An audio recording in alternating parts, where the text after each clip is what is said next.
Good morning, good afternoon, good evening, depending on your time zone. And welcome to the third installment of GMS 3.4 Analysis Tools webinar series. In this session, we'll focus on the new and expanded least squares fitting tools in GMS 3.4. Our speaker today is Dr. Liam Spillane. Well, Liam is not out promoting eels while shredding on a snowboard. He's a principal application scientist at Gatan. Liam has been doing eels for nearly 14 years now, starting his career at Imperial College London. Before we start, a bit of housekeeping. You may ask questions via the GoToWebinar questions pane. For connectivity issues, we will try to address them in real time, while content questions will be addressed at the end of the presentation. Without any further ado, I'll hand the virtual pointer over to Dr. Spillane, and he will take over from here. Thank you very much.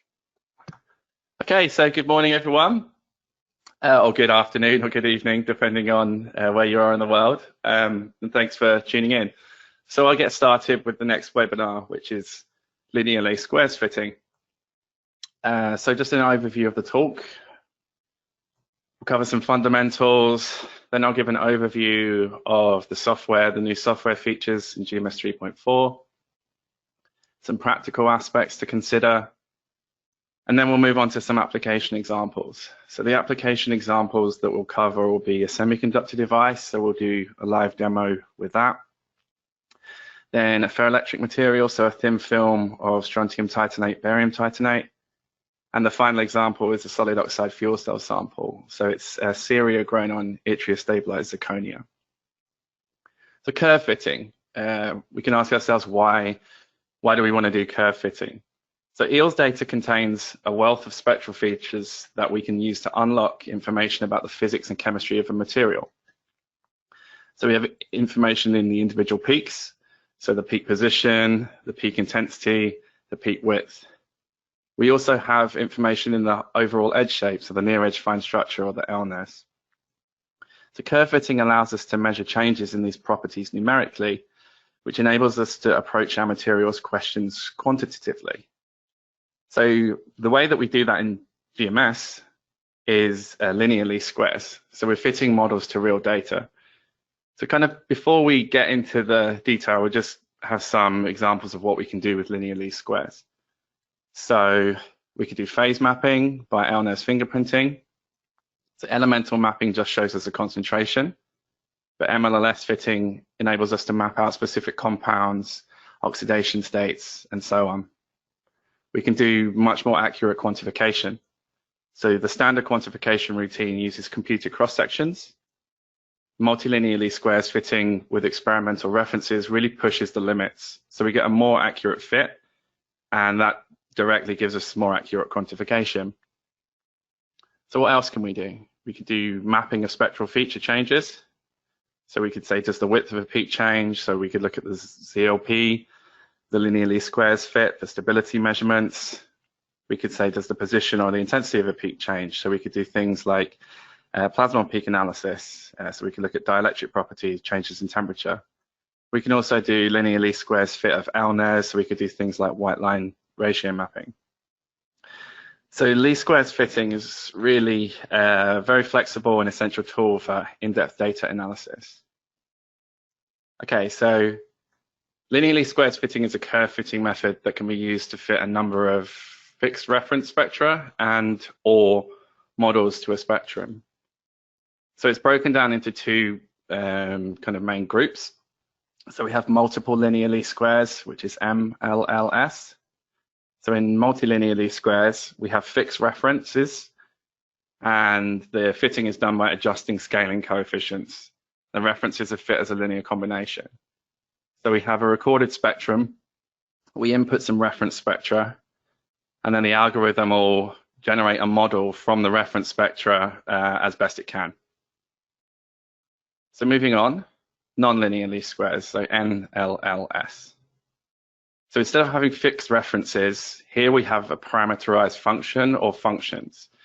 And then we have some parameters that are adjusted from an initial estimate and then allowed to converge. So it's not, we're not doing that, the software is doing that, but that's just how it's done. So a good example is a Gaussian function. So a Gaussian is a It's a peak function characterized by a maximum, full width half maximum, and position. So yeah, so the amplitude is A, position is x0, and the full width half maximum is W. So when we do nonlinear least squares fitting with a Gaussian, these are the three convergence parameters. So both multilinear least squares and nonlinear least squares generate a fit model and iterate until the square sum of the residual is minimized. So what's our least squares fitting tool in GMS? So this is the new tool. So everything's done within a single UI. So we have one palette for both MLLS and NLLS. It's very, very easy to use. We're able to analyze spectra. We're able to analyze spectrum images.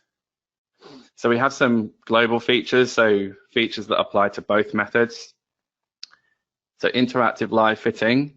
This is a super powerful way to get great results. I'll be showing you that in the live demo in a minute.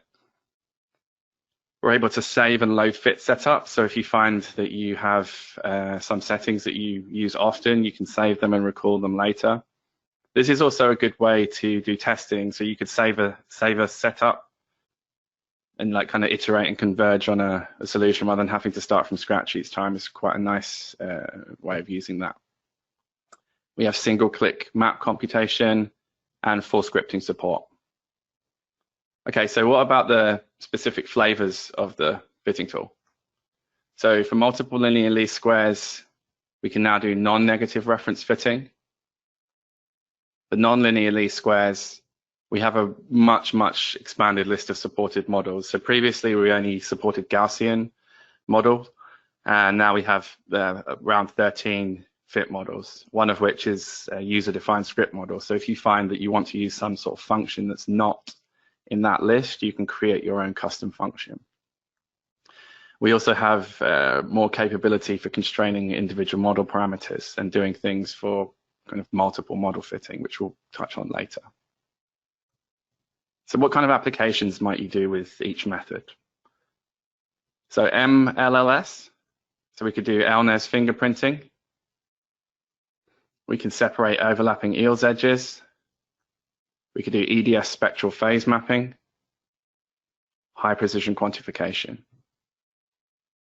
How about NLLS? Chemical shift mapping, plasmon peak mapping, LNES analysis, or ZLP position and fitting, for example.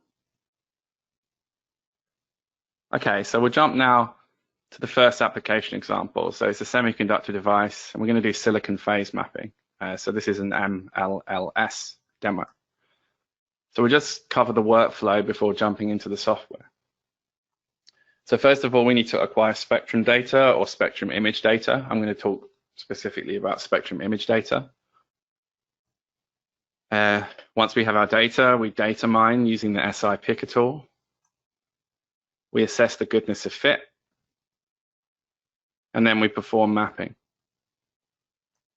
Okay, so we'll jump now to GMS, which is there. Okay, so I've already got the data open.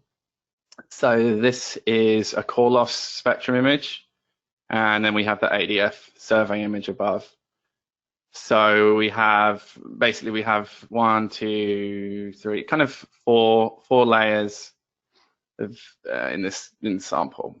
So the first thing that we want to do is right-click on the data, use the picker tool, and then extract some spectral data. So extract spectral data from large number of pixels to get good signal-to-noise ratio. And then we want to have a look through the data set.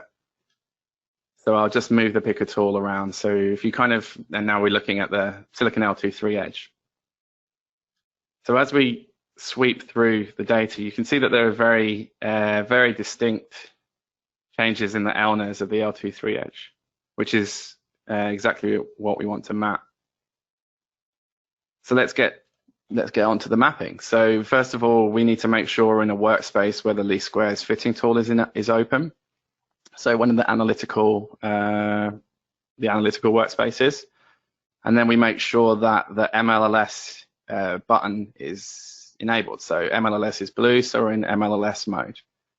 Next, I just select this spectrum and make sure it's frontmost, and then all of the buttons become enabled in the palette here. So I want to use this button at the top left, which is add reference from front spectrum. I am then prompted to name the reference, so I'm going to call it silicon reference 1. And now we have some overlays on the spectrum. So if I zoom in a little bit, you can see that we have this green box, or ROI, which is the fit range. And then you can see the fit is overlaid on the raw data. So that red line is the fit of that particular reference. So I'll just maybe make that a little larger. So right now the fit's is perfect because I've taken an internal reference from this data and I haven't actually moved. So we're kind of fitting the spectrum to the same spectrum. So obviously it looks good. So the next thing we want to do is then start moving around. But you can see from the live residual, you can see very, very easily when that fit becomes bad. So the fit is good where we have the reference. The fit is poor where we don't have a reference. So this kind of tells us that we need another reference. So to add another reference, I just simply select the spectrum, click this little button again, SI ref 2. And now you see, if we look at the legend, we now have 2 extra components in the spectrum. So we have the fit component for reference 2, and now we have this guy here, total fit. So if I move back and forth, you can see basically the strength of the fit for the 2 components changes as we move the picker tool around. But what's a kind of a good thing to look at is the total fit. So we were interested in seeing that total fit that's overlaid tracks the data. So let's move into the 3rd layer. So you can see then the total fit is bad, the residual is high. So we want to add another reference. So silicon reference 3. And then we can do the same thing here. So one more reference, SI ref 4. Okay, so now as a kind of first attempt, fit looks pretty good. So that's the live fit, and kind of you can see how it really kind of makes this fitting much easier. We don't have to plot maps to see if they're good. We can kind of get a good indication of whether the fit is good by using this live fitting tool. It's pretty powerful. So then we hit map. I'm just going to have this guy checked here. There's this other way that we can do kind of goodness of fit measurement. We can display a reduced chi-squared map. So I'll just hit map. So you can see that we have the maps for the 4 silicon references. So we have these 4 separate phases. And then I won't go into the detail too much, but the reduced chi-squared map is really giving you, it's kind of a map of goodness of fit. So what we want to look at when we look at this map is if we have any strong structure or strong changes in contrast in the chi-squared map.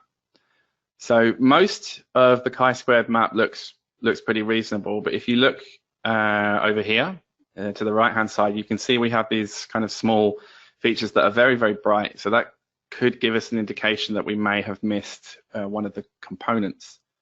So a nice thing that we can do here is if you right click, move to workspace, so we can send this, or we could duplicate on the other workspace, but I'm going to move it. So I'm going to move this chi-squared map back to the original workspace.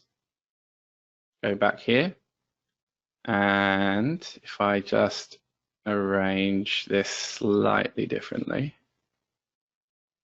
So we have this capability in GMS of using mirror picker objects. So if I drag this, so if I left click and hold onto the picker object that's already on that spectrum image, drag it into the chi-squared map, now these 2 are linked. So you move one, moves the other. So what's really useful here is that I can sort of zero in or target this bright feature in the chi-squared map. And because it's linked to the original data set, we can go and then see what the spectral data looks like there. And yes, now we're actually looking at this little region, it's apparent that one of the components is missing. So we go back, add a fifth component, hit OK, and then we can do map. And there we go. So you see that we have a much improved chi-squared map. And now we have 5 maps instead of 4. So we have these kind of small features that we missed in the first iteration. But you can see that fairly fast using this new tool. We've gone from having no maps to having some nice maps that we can use later on. Okay, so we'll jump back to the presentation. So the next thing we want to cover is a nonlinear least squares example. So I'm going to look at the solid oxide fuel cell data set and try and do some chemical shift mapping. So what's the mapping workflow for MLLS? Well, it's very similar to multilinear least squares. So we acquire our data, but instead of kind of extracting references, we want to choose some peaks to analyze. Then we choose fit models for those peaks. We assess the goodness of fit, so we'll use the live fit tool to assess the goodness of fit. And then we perform the mapping. Okay, so now let's jump back to the software. It's that one. Okay. Okay, so here we have, this is the survey image for the sample. So to the left, we have the yttria stabilized zirconia, and to the right, we have the Syria. So we can use, again, a picker tool. And you can see straight away what jumps out is this M45 edge of cerium. So if we zoom in some to the M45, and then I'm just going to put an ROI over here. So you can see that there's a small chemical shift, and then we have a change in the white line ratio. So that could be something that would be fun to try and map, or useful to try and map. So how would we do that with nonlinear least squares? So with nonlinear least squares, you need to draw an ROI over the region that you want to fit to. So I'll start off with one of the peaks, or actually I'll start off with, basically we need to map everything here because I'm not going to subtract the background. So we want to map fit to the background, fit to the peaks, and then try and fit to the edge. So let's just kind of go sequentially through that. So first of all, I'm going to choose a big kind of pre-edge region here. Make sure that we're in the nonlinear least squares part of the routine. And then you hit the little arrow button again. You have all of these different fit options. So the fit model that I want to use for the pre-edge signal is an exponential decay. So you can see as we basically, that map or that model will get recalculated if I move this ROI around. And it'll also get recalculated if you move the picker around. So we should be using this kind of live fit to characterize the quality of fit over the whole region of the data and make sure that it doesn't do anything like diverge or become zero or do something, just basically do something funky that you don't want. Okay, so we've got the exponential decay. Next, we want to draw an ROI over one of the peaks. So we will add a Gaussian. And then we can do the same again with the second peak and add a second Gaussian. So you can see now, actually, my model's now got pretty bad.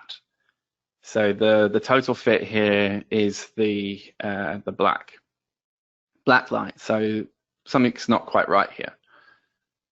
So we could try moving these around, but they're already in good places, so that's not really going to help us. Other options that we have, we can play around with this. We can, for multiple fit items, we can choose a combined, sequential, or an independent fit. So okay, so sequential looks pretty good. Independent, meh. The peak maxima are not quite so good. So yeah, and if we look more closely, so actually the exponential was better for sequential, but if we look, the maxima are actually not in the right place in the total fit, so it's not super good. So let's go back to combined. Oh, it was on combined. So the other thing that we can do, which is quite nice here, is one of the options here is to add a reference. So reference is kind of like a fixed reference. So that's more like a multilinear least squares fit. But by having reference as one of these choices, it allows us to do like a hybrid fit. So we can do something that's sort of a mix of MLLS plus NLLS. So what I want to do is I want to have a fixed reference here, and the fixed reference I'm going to use is Hartley-Slater cross-section, so a theoretical cross-section shape for the M45 edge. So the way that we generate this cross-section here is we have a tool. In the eels menu, compute cross-section. So you can choose an element in the periodic table. You choose some experimental conditions, so a beam energy, collection convergence angle, and then we just choose a resolution of the calculation. But I've already done that. That's this data set here. So I'm going to draw a final ROI over the whole ionization edge. Choose to use reference. Software will then say which, what do you want to use? Anything in this workspace. So the image letter here is AN. So I'm going to choose AN. And then our fit becomes pretty good. So maybe we need to change the fit region for the background a little bit. But yeah, I mean, that it works pretty nicely when you have this kind of mixed fitting. So the only intensity that's not kind of accurately represented is this small part of the ionization edge there. And that's really because, and this is in terms of, it's a fairly rough model. These aren't Gaussian peaks, but the overall fit in terms of what we want to do, we're interested in accurately tracking the positions and the maxima. So it looks pretty reasonable. So, okay, so what we also is important to do is go through the data and make sure that it doesn't do anything crazy. So with this kind of example, you want to pay attention to when the peaks get fairly weak. So sometimes the Gaussian might do something strange. Looks for the most part okay. So let's then also look at single pixels. Yeah, okay, so there's more noise when we look at single pixels, but it's not too bad. Okay, so once we're happy with kind of these fit parameters, so we've paid close attention to the live fit, made sure it doesn't do anything strange, go and hit map. Yeah, hit OK, we get a new workspace. So what we're going to be interested in here, we have a lot of maps here that we don't really need for further analysis, but we need for the fit. So what we're interested in here with our, the results, we're interested in the position of the Gaussians, and we're interested in the amplitude if we wanted to do some sort of peak ratio. So let's just look over here. So the green one is Gaussian 1. So our M5 equals Gaussian 1, and our M4 is Gaussian 2. Okay, so let's go back to the linear least squares fit. Position of, yeah, okay, so for any chemical shift, we're interested in the position, right? So we need to kind of be a little bit careful with these. So the map will look like it doesn't have that much contrast straight out of the box, because where we have kind of erroneous data, so we're kind of fitting in this region where we don't really have any good fit. So this is just the zirconia region, or YZ. We're interested in a small chemical shift in this area here. So kind of the more useful way to look at that would be to have a line profile and then do a, if we zoom in, so we're interested in, you can quite clearly see where the Syria region ends, because it's where we have this, you know, it suddenly kind of starts bouncing around between very small and very, very large values. And that's kind of an indication that those peaks that we're fitting to are no longer there. So what we're kind of interested in is this region here. So we zoom in, and then if we were to draw, it looks like we have reduced, basically we have a chemical shift here. So peak energy is shifted by a small amount, quite close to the interface. So that's kind of useful to know. So that's a really easy way to do characterize chemical shift.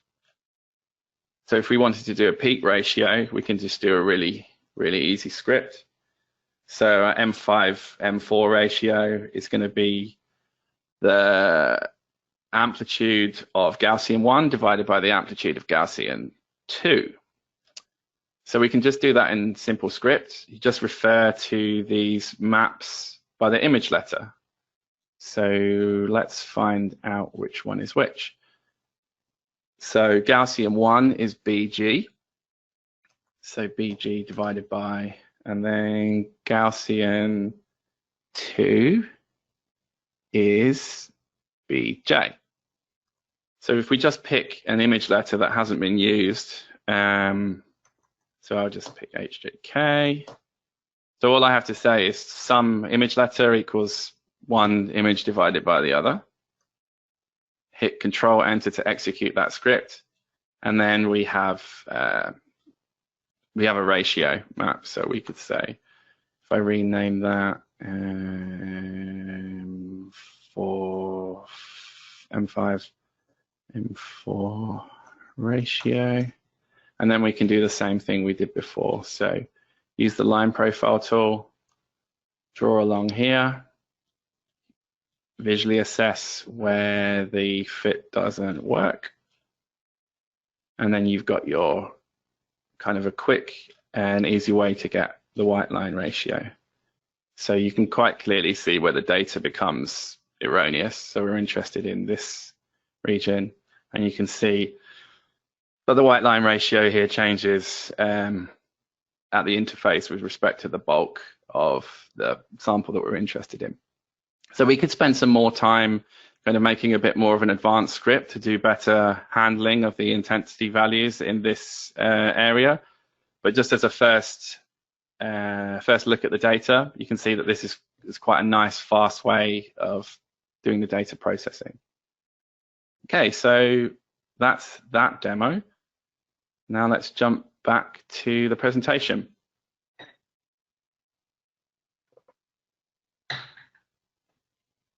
Okay, so what do we have next? We have, okay, so one thing that I need to just touch on that we haven't covered yet. There are three approaches when we fit multiple fit models in a single NLLS fit. So we've already seen one. So combined.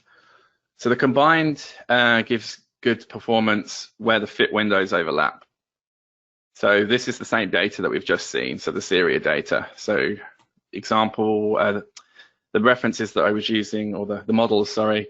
So we had 2 Gaussians, 1 fixed reference, so a cerium Hartree Slater cross-section model, and then 1 exponential decay. So this is an example of this hybrid fit, so something that's sort of a mix of nonlinear and multilinear least squares, essentially. So the next option, or the next choice, is a sequential fit. So the sequential fit works pretty nicely where we have a weak feature overlapping a strong feature. So a good example is boron nitride. Here I'm fitting a fixed reference again. So the fixed reference I've used here is a pre-measured ZLP. So the pre-measured ZLP gave a much better fit to the experimental ZLP than any of the models. So that was quite nice to have that option. And then I've used a Gaussian to fit to the phonon, which overlaps the ZLP. Finally, we have independent. So the independent fit works where you have strong kind of individual peaks or features, and the fit windows don't overlap. So a good example is a titanium L edge from the sample that we're going to, or the application example that we're going to look at next. So here's the L23 of titanium, and I've fit 4 Lorentzians, 1 to each of the titanium subpeaks, and that fit works pretty nicely. Okay, so we'll move on to application example 3. So this is the ferroelectric, so the STO-BTO. So just some background. So the dielectric properties of barium titanate thin films and multi-layers are different to the bulk due to the low dimensionality, a high surface to volume ratio, and stress strain conditions in the film. So multi-layer STO-BTO is a functional ferroelectric that displays high permittivity and specific capacitance. So it's got a good potential application for high density dynamic RAM. So the dielectric properties are mainly determined by crystallization of BTO layers and the interfaces between the BTO and the STO. So we can ask, what is the interface chemistry and how does this relate to the functional behavior of BTO, STO? So all the data here was done, or the data collection was performed in Pleasanton at Gatan. So we used a Joel FT100 fitted with a GIF continuum ER. We performed multi-signal spectrum imaging where we acquired dual EELs and EDS simultaneously. So just a preliminary LNES analysis, there's very strong change in the oxygen K and titanium L23 edges in this sample. So we see a really strong change in fine structure between the STO and the BTO. So both these ionization edges would be great for mapping. So we have here the data from the barium titanates in red and the STO, the strontium titanates in green. So we have oxygen K spectra on the left, titanium L spectra on the right. I'm going to focus on the titanium L, the L spectra. So we're going to start off with MLLS fitting. So LNES fingerprinting. Careful analysis shows that there's actually 3 titanium fingerprints here, which is kind of interesting. So we pretty much expect 2. So we have the barium titanate to the right, and then we have strontium titanate less to the right, so next to the barium titanate. But if you look really closely at this data, so this pops out when you do the live fit. So if you just use these 2 components alone, the fit at the interface is kind of wrong. You can see in the residual and the total fit that it with 2 components the fit's incorrect. So if you look very carefully at the data, you can actually see that there is titanium 3 kind of signature at the interface. So we can use these three spectra as MLLS references. So we can map all of them, and then we can overlay as an RGB composite. So the area that's black, so we don't have anything, that's the silicon substrate. Very, very thin green layer is titanium 3+ at the silicon STO interface. And then we have the STO and the BTO layers. So that's multilinear least squares fitting. So we're going to just step back a little and just recap about titanium L23-NLLS. So the near edge fine structure is dominated by multiplet effects in titanate perovskite. So we have the L23 edge. The 2p initial state is split into two sublevels, so 2p half and 2p 3/2, and that gives you the L2 and the L3 peaks. So the final state is a 3D state, and in kind of these materials, that final state is also split due to crystal field effect. So that gives a sub-splitting on each of the L lines. So we have these satellite peaks, the T2G and the EG crystal field peaks. So why is that useful for us in barium titanate? So we're interested in this crystal field splitting energy, which is the difference in energy between the EG and the T2G level. So that splitting energy is really sensitive to local atomic arrangement. So barium titanate has two main phases that we're interested in. So it has a cubic paraelectric phase, tetragonal ferroelectric phase at room temperature. So we might be interested in trying to see if we can spot the difference between the two phases. We're also, this is grown in a thin film regime, so we might have interface strain. We've got two interfaces. We have a silicon STO interface, and we have an STO BTO interface in this sample. So it would be nice to try and measure and map this crystal field splitting energy using nonlinear least squares fitting. So let's move on to nonlinear least squares fitting.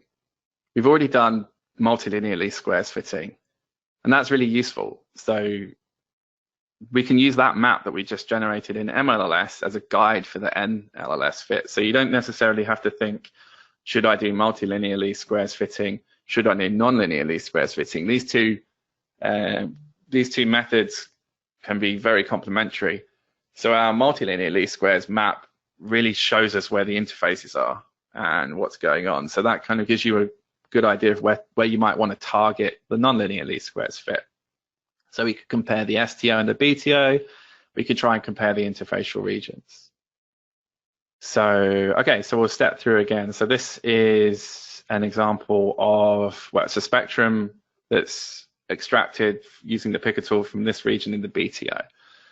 So we have the raw data, and then you have the NLLS fits. So you've got the four peaks that so these are all Lorentzians, and then you've got the total fit. So you can see the total fit tracks the fine structure very, very well in the BTO region. We do the same for the STO. Again, the fit looks very good. So the maxima are in the right place and the positions are in the right place. Doesn't do anything crazy. So we can push this a little further and look right at the interface where we kind of go to a point where we don't have any titanium, and also in this 3+ region we don't really, these 4 peaks sort of become 2 peaks. So it's interesting to try and see where the limit of that fit is. What's kind of nice to see here is that we are able to have a good fit using nonlinear least squares and these kind of fit parameters over the whole spectrum image.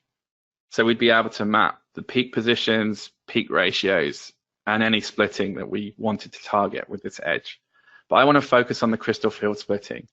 So the way I'm going to characterize that is I'm basically going to take the difference between this L3 EG peak and the L3 T2G peak. So I'm interested in this peak splitting here on the L3 line. So I'm only interested in the change in 10dQ, which is the crystal field splitting energy, perpendicular to that interface. So I can sum SI pixel data in the y-axis, so this direction, to improve signal to noise ratio.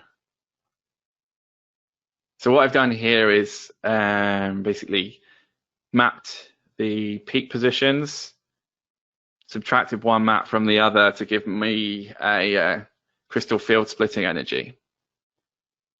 I've also then had like the fit coefficient map. So this is effectively the blue and the red is effectively the intensity profile in the MLLS map. So by overlaying all 3 of these, it's quite easy to correlate changes in this crystal field splitting energy that we calculated from NLLS with the chemical map, or the LNES map, that we did in MLLS. So the scale here is accurate for this crystal field splitting energy, and I've just manually rescaled the other two line profiles, just so they're really a guidance for your eye, just to kind of see where the interface is and see if we have a sharp transition at the interface. Do we have a sharp change in the crystal field splitting energy, or is it a gradual change? So what's kind of cool here is that the average energy that we measured for STO, the crystal field splitting energy, for STO came out around 2.3 eV, and BTO 1.9 eV. So this was in close agreement with results that were previously published. So yeah, it's a really nice technique, and it's very powerful to use both methods at the same time to do this kind of advanced mapping. So that's the end of that example. So we'll move on to the final example, which is the composite solid oxide fuel cell. So this is a MLLS example. So the background here, solid oxide fuel cells convert chemical energy into electrical energy with high efficiency and low environmental impact.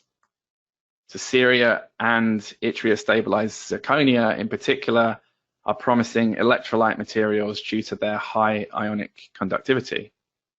So in this material, ion conduction is thought to be assisted by oxygen vacancy segregation at interfaces in the fuel cell electrolyte. So we can ask ourselves, what's the interface chemistry in this material? So the results. So all of the experimental here was done on a 200 kV Joule ARM200F. So this was done by the Van Aken group in the Stuttgart Center for Electron Microscopy at the Max Planck Institute for Solid State Research. So it's a GIF quantum ERS. We have an EELS spectrum image. We're looking here at an EELS spectrum image that was acquired with a 1 eV per channel dispersion. So data analysis. So this is the same sample that we looked at in the live demo, but we're doing multilinear least squares here instead of non-linear least squares. So the high-res STEM image shows that there's some interface roughness between the YZ and the ceria. If we look a little more closely, so if we basically extract some spectral data from the spectrum image, as we kind of saw when we did the live demo, you have change in fine structure, change in LNES at the interface in comparison to the bulk of this, the ceria. So that change in LNES kind of indicates that we have a change from cerium 4+ to cerium 3+. So we look at the white line ratio and chemical shift. So we want to do some mapping. So we can do an MLLS fit with 3 components. So the 3 components that we choose are zirconium, cerium 3+, cerium 4+. So what's cool here, so we have interesting results. So it shows that we have cerium 3+ predominantly at the interface, which indicates that we have high oxygen vacancy concentration in the material at the interface. And this would indicate that the ion transport is enhanced at the interfaces. What's also immediately clear when we look at this data is that we have atomic resolution. So we can do this advanced chemical analysis at atomic resolution. So we get very, very powerful analytical information, analytical results at the very, the very highest spatial resolution that we can get. So it's a really powerful technique. So that about wraps it up. So in summary, so linear least squares fitting is a really powerful method for data analysis. So multilinear least squares, non-linear least squares. Remember that this was possible in previous GMS versions, but the functionality has been significantly upgraded in the 3.4 release. So if you are at all familiar with the old kind of implementation of this, I would strongly recommend you to kind of get stuck in, do some data processing with the new software. So just as a recap, so for the multilinear least squares, we have this powerful interactive live fitting feature for super easy and very rapid mapping. So it allows you to really assess the errors in the quality of fit as you go along. That's also true for nonlinear least squares. We also have for multilinear least squares, we can force non-negative fit coefficients. So that's new. Then for nonlinear least squares, we have a large number of fit models now. So instead of just Gaussian, we have much expanded capability of models, plus this custom script model if you need or want. And then improved model constraint options give more versatility. So that kind of ability to constrain these models, plus the fact that we have many more models, really kind of gives you way more kind of capability in what you can do with the tool. So you can do phonon peak analysis, white line analysis, chemical shift, crystal field splitting, LNES analysis and characterization. So in addition, just remember, this is all part of the free 3.4 license. So you don't need to have a paid license for this functionality. It's all available for free. So if you kind of want to go and try it out, if you haven't already, just go to the website, our Gatan website, and there's actually some tutorial videos on how to set up the software and download the licenses. So you can download a license, download the software, and kind of get going with some data analysis and processing. So that's the end of the presentation. So I hope you all hope that was useful for everyone. And then if anyone wants to take any questions or give any questions, I'm taking the questions. Give any questions, just submit through the questions pane. Great, thank you very much, Liam. That was very enlightening. I learned a few things that I hadn't explored yet in that new version as well. That was very helpful. We're running up on the end of our time here, but we did have a few questions coming in, so I thought maybe I'd relay some of those over to you. Mm-hmm. The ones we can't get to live, we will reply in through email. The first webinar question was the first webinar was about yields quantification using standards. How is that different than what you're doing here? It kind of seems the same. Was the gist of the question? They do have similarities. So the quantification is done with multilinear least squares fitting. But there are some differences. So when you do mapping or analysis with the quantification tool, you have to use either Hartree-Slater cross-section models or experimental references. Basically, it has to be done through that. There have to be actual kind of ionization edges. So when you do it with the multilinear least squares tool, you're able to put in any data that you want. So just as long as you have something that's a DM3 data, you can use that tool. So you could have simulated spectra. It doesn't have to be something that's an experimental kind of reference or a Hartree-Slater cross-section. The other kind of aspect is the multilinear least squares tool. You can kind of do this hybrid fit. So you could have, like I showed you, so you can have a fixed reference plus non-linear models. So you could have Gaussian plus cross-section model or something like that. So you can kind of do a mixed fit, which you can't do in the quantification tool. So that's really the primary difference. The quantification tool does the plural scattering correction as well, which the multilinear least squares does not. So they kind of have different applicability, but they do have also overlap. So a little more automated, focused just on quantification. Exactly. Yeah, I guess, yeah. The base engine is very similar. Mm-hmm.